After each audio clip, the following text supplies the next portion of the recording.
Hi అండి, అందరికీ నమస్తే. Welcome back to Ramya recipes vlogs. ఈరోజు వ్లాగ్ వచ్చేసి నేను లాస్ట్ టైం వ్లాగ్ పెట్టాను కదండి, దీనికోసం మీకు పూర్తిగా చెప్తానన్నాను. అదే రాముడు సీతాదేవి అడవికి వనవాసానికి వచ్చేటప్పుడు సీతాదేవి రాముడు వారిని అడిగిందంట, నాకు వాటర్ కావాలని. వాటర్ కావడం కోసం ఇక్కడ బాణం వేశారంట రాముడు. ఇక్కడ బాణం వేస్తే 3 కిలోమీటర్లు వెళ్ళి ఆ బాణం పడిందంటండి. ఇక్కడ దగ్గరలోనే ఒక ఊరు ఉందన్నమాట, మీకు అది కూడా చూపిస్తాను. బాణం కూడా ఎక్కడుందో చూపిస్తాను. అయితే ఇక్కడ వాటర్ వచ్చాయంటండి బాణం వేయగానే. ఆ హోల్ కూడా ఒకప్పుడు చిన్నగా ఉండేదంట, ఇయర్కి అది హోల్ పెద్దదవుతూ ఉంటుందంటండి, చిన్న సైజ్ పెరుగుతూ ఉంటుందన్నమాట. ఇదంతా ఏంటంటే సీతాదేవి చీరలు ఆరబెట్టుకునే ప్లేస్ అంటండి. చూడండి, ఇంకా ఉంది ముందుకి. ఎంతో అదృష్టం కలిగి ఉన్నారండి ఈ ఊర్లో వాళ్ళు. ఒకప్పుడు ఇదంతా అడవేనంట.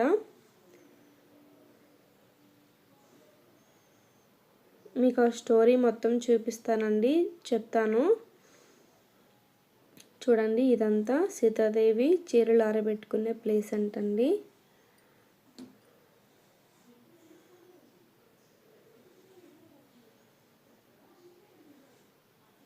నూజివీడు మండలం గొల్లపల్లి గ్రామంలో ఉందన్నమాట అది. ఇప్పుడు మనం శ్రీ రఘునాథ స్వామి టెంపుల్కి వచ్చేసామండి. మీకు బాణం చూపిస్తానని చెప్పాను కదా, అది ఈ టెంపుల్ దగ్గరే ఉందంట. అలాగే ఈ టెంపుల్కి ఒక స్టోరీ కూడా ఉంది.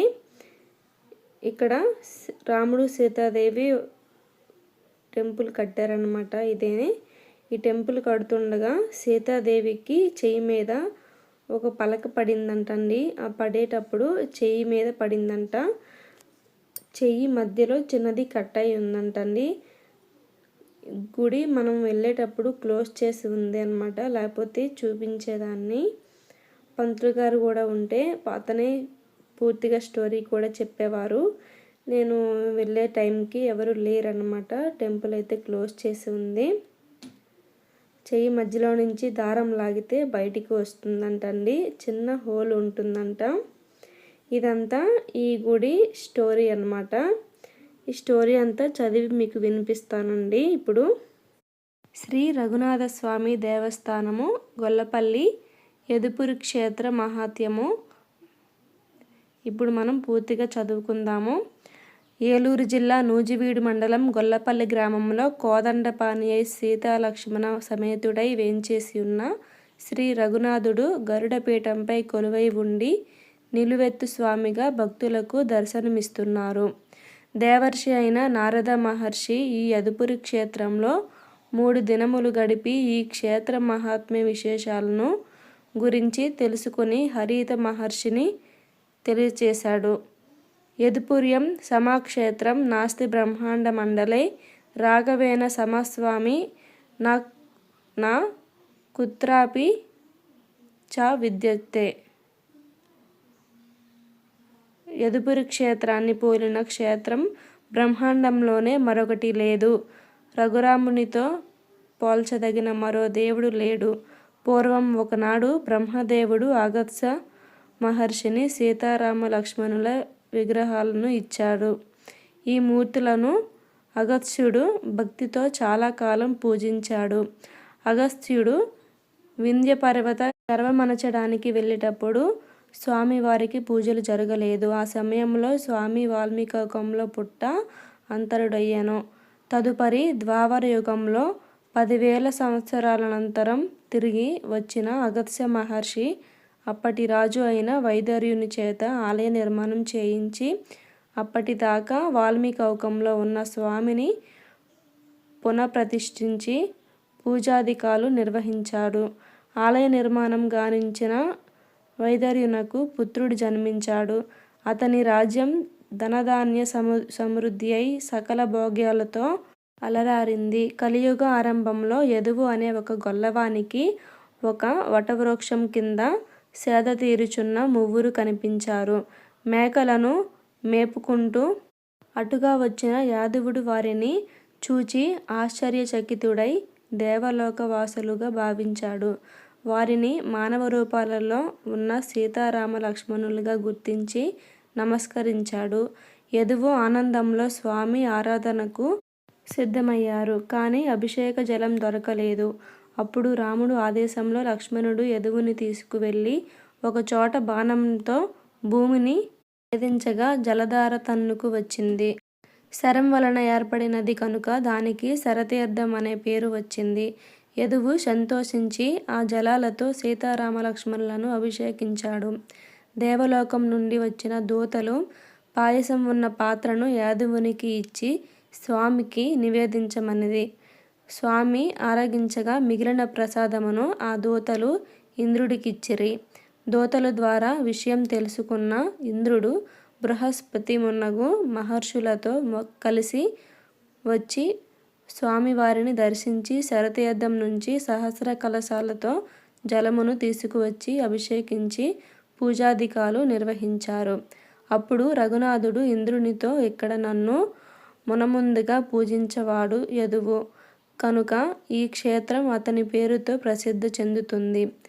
ఇక నుండి ఈ ప్రాంతాన్ని యదువుల అని జనం పిలుచుకుంటారు అని తాను యదువుకిచ్చిన వరం గురించి చెప్పాడు.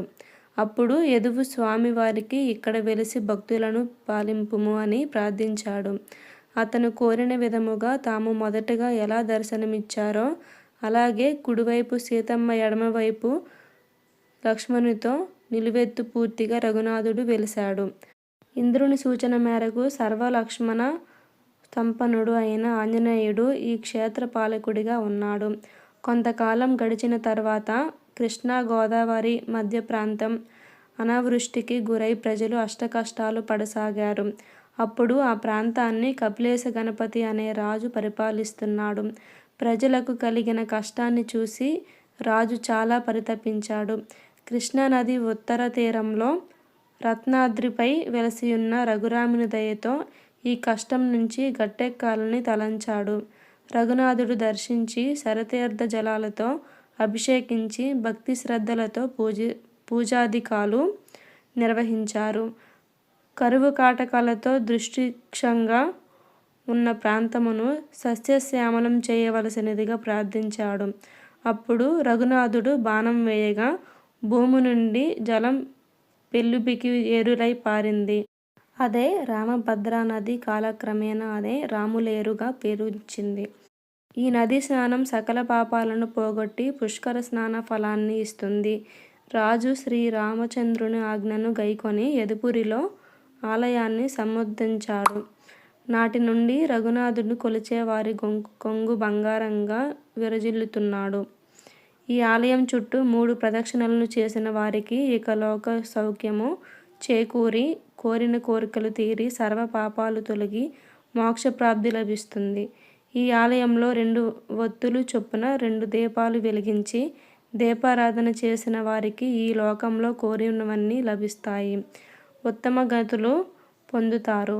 స్వామివారి ప్రసాదం చాలా మహిమ కలిగినది, మహాఫలప్రదమైనది, ముఖ్యముగా సత్సంతానప్రదము.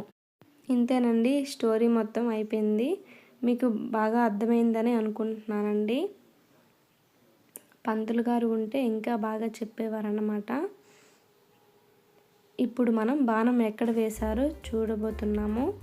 చూడండి, నేను మీకు స్టార్టింగ్లో చూపించాను. బాణం అక్కడ వేస్తే ఇక్కడ వచ్చి పడిందన్నమాట.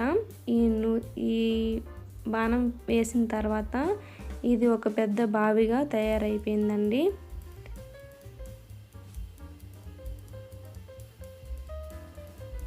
ఆ కథలో ఉంది కదా, బాణం వేయగానే నీరు పొంగి పొరలై వచ్చిందని, అలా అన్నమాట. ఈ బాణం ప్రస్తుతానికి మనకి కనిపించదు, వాటర్ ఉండడం వల్ల కనిపించడం లేదు. ఒకప్పుడు అయితే బాగా కనిపించేదంట. చాలా పెద్ద బాణమేనంటండి.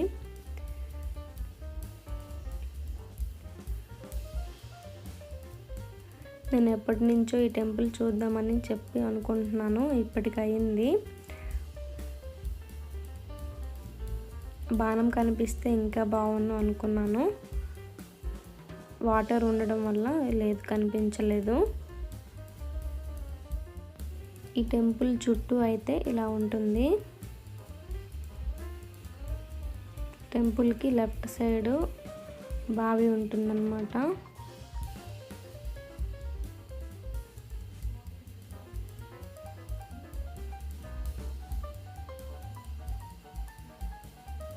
సీతారాముల వారికి కళ్యాణం జరిగే టైంలో ఒక వారం 15 రోజుల తర్వాత అక్కడ అక్షంతలు తెచ్చి ఇక్కడ ఈ సీతారాముల వారికి కళ్యాణం చేసి ఒక పెద్ద పండగలా చేస్తారంటండి.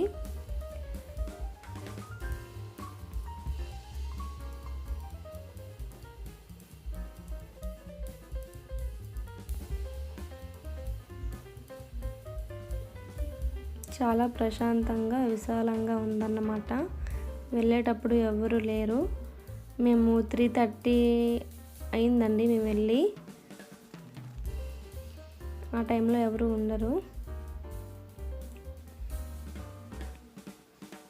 అంతేనండి, ఈ వ్లాగ్ అయిపోయింది. మీకు ఈ వ్లాగ్ నచ్చినట్టయితే నా ఛానల్ని లైక్ చేయండి. మీ ఫ్రెండ్స్కి రిలేటివ్స్కి ఈ వీడియో షేర్ చేయండి. Thank you for watching.